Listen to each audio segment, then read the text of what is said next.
Badwin optimis Kota Ambon keluar dari disclaimer pelaporan BPK 2023. Penjabat Wali Kota Ambon, Badwin Watimena, kembali menegaskan komitmennya untuk memastikan pelaksanaan penggunaan anggaran pembangunan yang digunakan lewat masing-masing OPD harus dikelola secara baik agar dapat keluar dari disclaimer oleh BPK. Penegasan ini disampaikan Badwin usai mengikuti sidang paripurna bersama DPRD Kota Ambon dalam penetapan APBD Kota Ambon 2024 beberapa waktu lalu di Gedung Rakyat Kota Ambon. Dikatakan Watimena, komitmennya untuk memastikan pelaporan Badan Pemeriksa Keuangan atau BPK tidak lagi memberikan opini tidak menyatakan pendapat atau TMP atau disclaimer atas laporan keuangan pemerintah daerah Kota Ambon tahun 2023. Oleh karena itu, untuk memastikan keinginan tersebut dapat terwujud, maka semua pihak harus memiliki kesadaran dan tanggung jawab bersama dalam pengelolaan anggaran yang dikelola oleh setiap OPD pada lingkup pemerintah Kota Ambon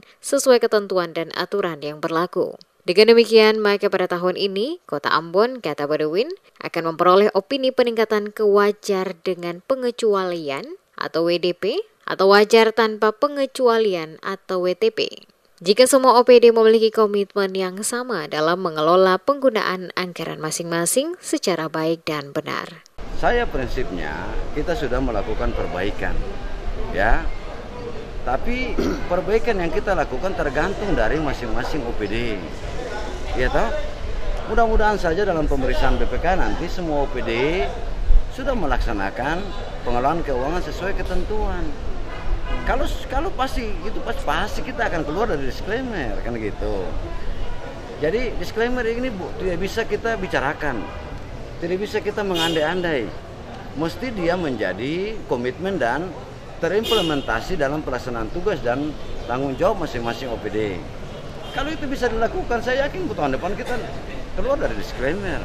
Seperti diberitakan sebelumnya, Badan Pemeriksa Keuangan atau BPK memberikan opini tidak menyatakan pendapat atau TMP atau disclaimer atas laporan keuangan pemerintah daerah Kota Ambon tahun 2022. Status yang sama juga terjadi pada pelaporan tahun 2021.